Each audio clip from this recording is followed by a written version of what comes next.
रामराम मंडळी, मी आमच्या गावीत चाललेलो असताना या ठिकाणी यमैकोंडचं जे ग्रामदेवत आहे रामलिंग, त्या रामलिंगच्या परिसरामध्ये गजराजाचं दर्शन झालेलं आहे.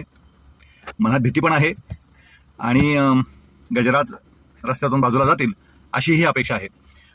वन अधिकारी इथं या ठिकाणी होते, तेही कर्मचारी आलेले आहेत. हत्ती पुरेसा आत गेलाय की नाही हे तेही बघतायत. मनामध्ये थोडीशी भीती पण आहे आणि गजराजाचं प्रत्यक्ष दर्शन झालं याचा आनंदही आहे. माझ्या कॅमेराची क्वालिटी फार चांगली नसल्यामुळं झूम करून मला फोटो किंवा व्हिडिओ काढता आलेले नाहीत. तरी जे काही फोटो काढलेले ते मी फोटो नंतर टाकेन. व्हिडिओ येऊ शकलेले नाहीत, पण आज प्रत्यक्ष गजराजाचं दर्शन झालेलं आहे.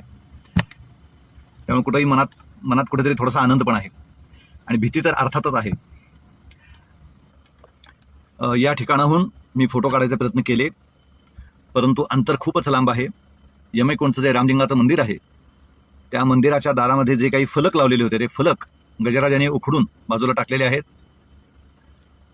वन विभागाचे अधिकारी त्या ठिकाणी बॅटरीच्या उजेडात बघतायत की हत्ती आत गेलेला आहे की नाही. माझ्या मागं अजून 2-3 गाड्या थांबलेल्या आहेत. माझ्या मागून येणाऱ्या गाड्याने मी अडवलं होतं, त्यांनाही मग लाईटच्या उजेडात दिसलं. चांगले 2 सुळे असलेला असा हा मोठा हत्ती आहे. मंगलमूर्ती मोरया. वन अधिकाऱ्यांनी सिग्नल दिलेला आहे आणि त्यामुळे आम्ही चाललेलो आहोत.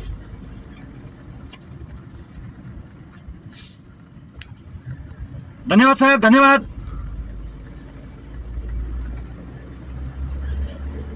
आणि अशा रीतीने आपण रस्ता पार केलेला आहे. मागं याच रस्त्यावर मला गवे दिसलेले होते, त्यामुळे लाईट बंद करून 2 गवे दिसलेले होते. लाईट बंद करून आम्ही 2 क्षण थांबलो आणि त्या अंधारामध्ये मग नंतर ते गवे नाहीसे झाले. पण आज तब्बल 10 मिनिटं मी सुरक्षित अंतरावर थांबलेलो होतो. आणि या ठिकाणी आपण बघू शकता कोल्हा दिसलेला आहे. कॅमेऱ्यात आले की नाही बघावं लागेल. तर अशा रीतीनं आजचा माझा रात्रीचा प्रवास आता थोड्याच वेळात संपेल. पण मनामध्ये आनंद आहे की प्रत्यक्ष गजराजाचं दर्शन आज झालेलं आहे. रामकृष्ण हरी, मंगलमूर्ती मोरया.